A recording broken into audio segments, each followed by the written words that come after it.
What's up, guys? Jacob Ober here, coming to you with another BrewTalk episode, and once again, we're going to be talking about a loss, and once again, it's a loss that you really think the Brewers should have won, and today was no exception to that. The Brewers should have won today, and a variety of factors accounted for that.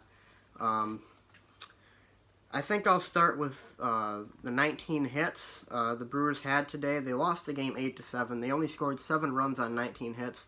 The Braves, as a franchise, before this game, came in at a record of 4-106 when allowing 18 hits or more.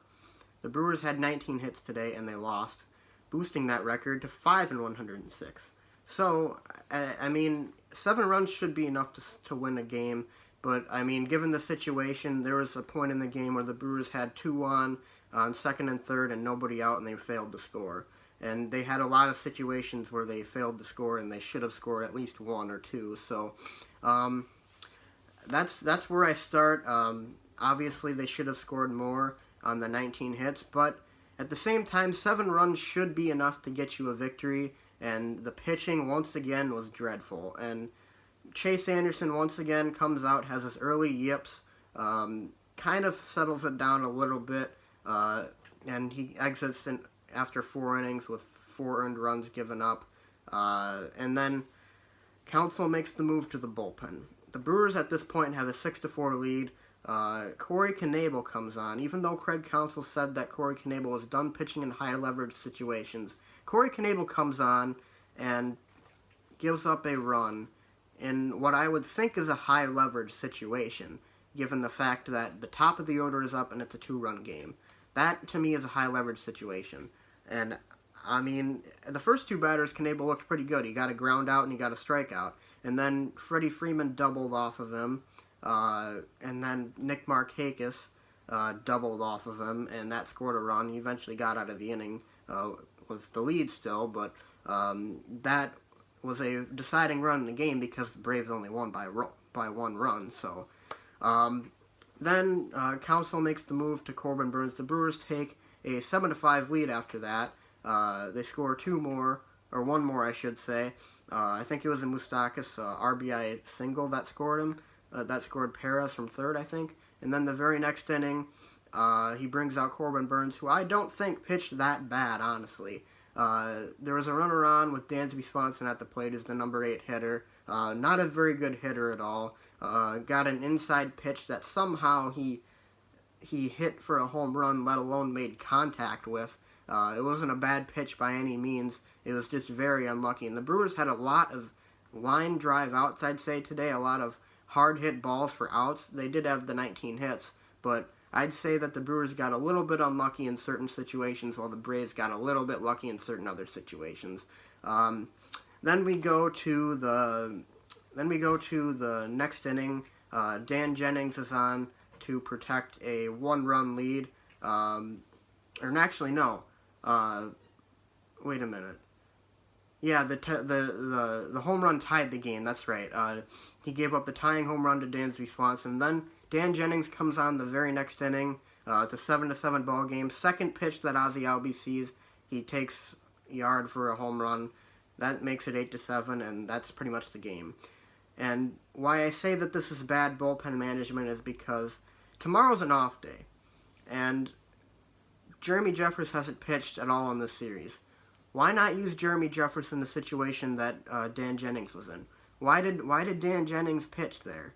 I get that you want maybe the lefty-lefty matchups or something with the top of the order coming up, but it's Dan Jennings. I mean, I don't think Dan Jennings is a bad pitcher, but when you have Jeremy Jeffress sitting there fully fresh, use him.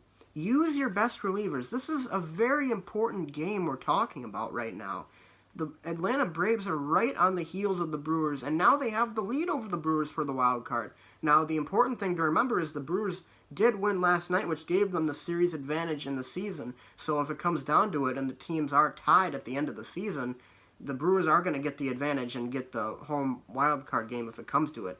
But this is a big game still. I mean, this is a very important game. The Cubs play Max Scherzer and the Nationals tonight, which is a very good chance at maybe them losing. Then you can gain a game, and then you play the Cubs on Tuesday and Wednesday. You have more chances to gain on them, maybe even take the lead. And Craig Counsell wants to use Dan Jennings in that situation. Like, I'm not opposed to using Dan Jennings, but when you have a guy like Jeremy Jeffress who hasn't pitched all series, use him.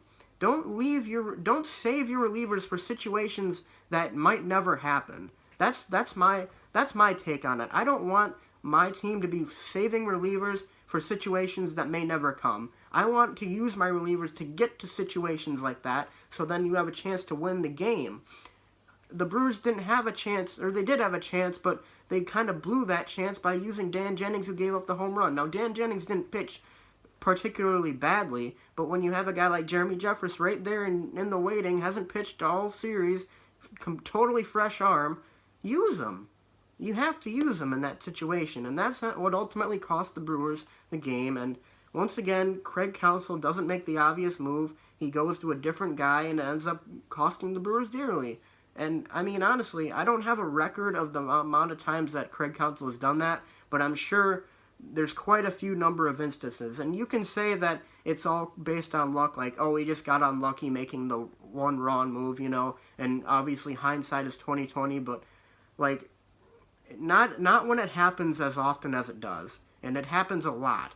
And honestly, I wish that Counsell would just start using his best relievers in the biggest spots. And right now, for some reason, he doesn't want to do that. And if we keep waiting, if we keep saving relievers like this, then ultimately there's not going to be anything to save them for, because he's going to manage the Brewers right out of a playoff spot. So that's just my opinion on it. I know a lot of people have probably differing opinions on that, but honestly, when you have such an obvious choice to make there, make it.